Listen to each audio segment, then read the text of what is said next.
Welcome. In this video I am going to talk a little bit about anxiety, depression, addiction, stress. So if any of that relates to you, then this might be of some use to you. So in the title of the video, it's not clickbait. I healed depression in 2.5 weeks. I think it was 16, 17 days.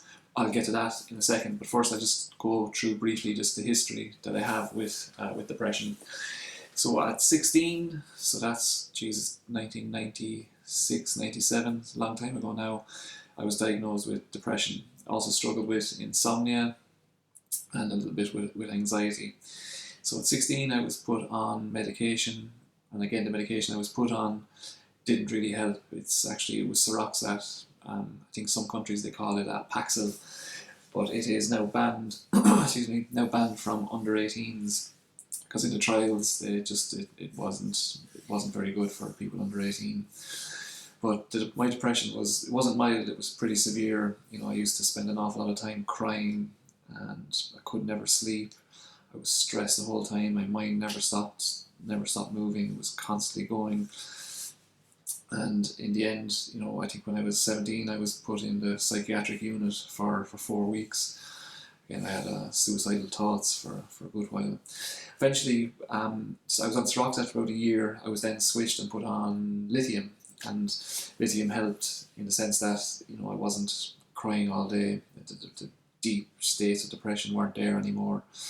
And I was on lithium until I was about 29 years of age, so probably about 12, 13 years. And I was on a good dose of it as well. But by the time I hit 29, I was having trouble with my kidneys. And by that I mean every 2-3 hours my brain was telling me to go for a pee, and I didn't have to go.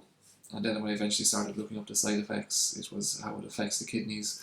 So I think it was about 29, I decided, right, I either go to the doctor and get medication for my kidneys, which God knows then whatever side effects would then come down the line. I've seen it over the years that one medication leads to 2, leads to 3, leads to 4.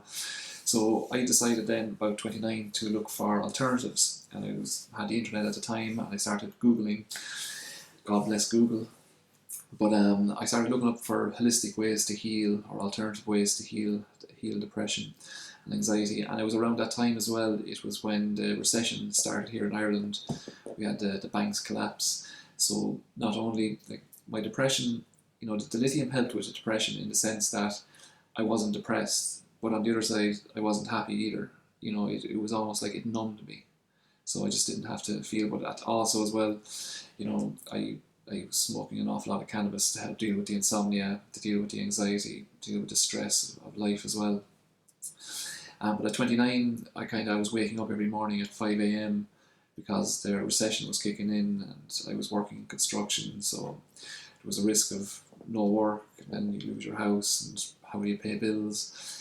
But I came across an article, and that article it was an article or a blog, and a woman was describing how she healed herself from depression by practicing a thing called Kundalini yoga.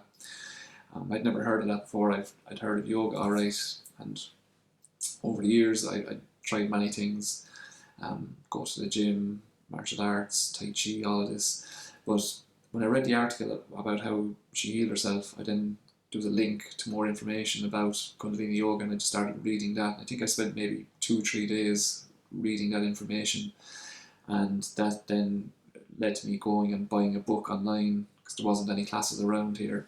So I bought a book online from Amazon, and then basically when I got the book, I started doing 2 hours of it every morning, or an hour and a half, 2 hours in a round. And again, that was just the yoga postures, the breath work, the meditation, the relaxation, anything that was in the book really. I just started doing it.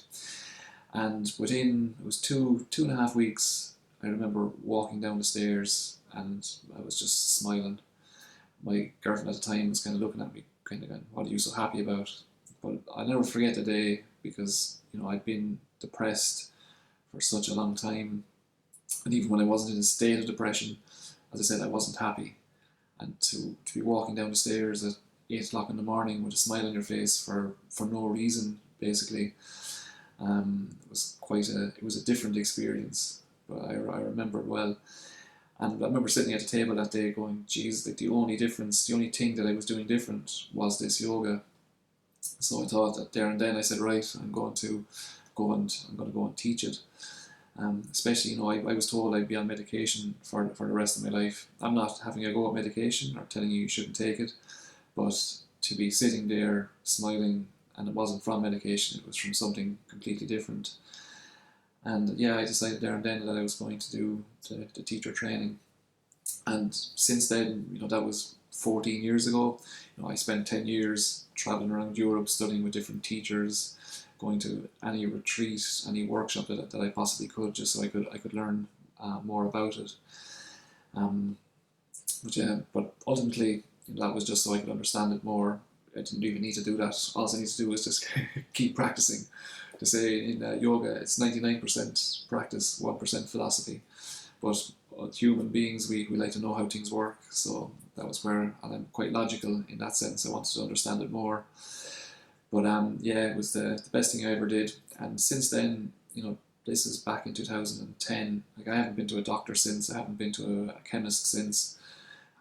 Depression, anxiety, it's gone. And not only is that gone, the more I've practiced it, there's just this overwhelming sense of peace and calm in my life.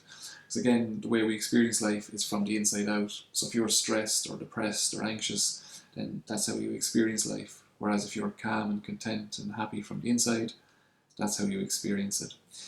I suppose how it works really is that, the Kundalini, it was Kundalini energy that is what heals. So that's an energy that we all have deep inside us. It's I remember reading books on mysticism before I found this, and they often said, like, the greatest gift that a human being has is buried deep inside him, which sounds lovely, but what is that?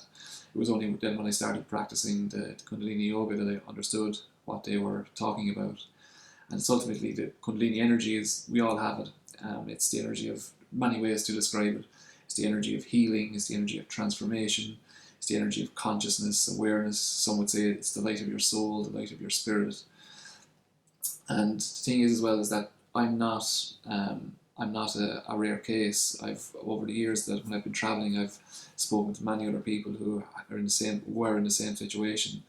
They struggled with addiction, with grief, stress, depression, anxiety, and it was the practice that healed them. They were kind of more or less there for the same reason I was, to understand it a little bit more.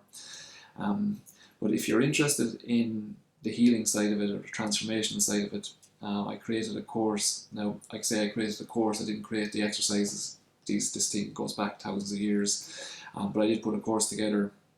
Been meaning to do it for years, but I finally got around to it. And it's you'll find the description, or you'll find it in the description, link to the website and the course. So if it's something you want to do, you can hit like and subscribe.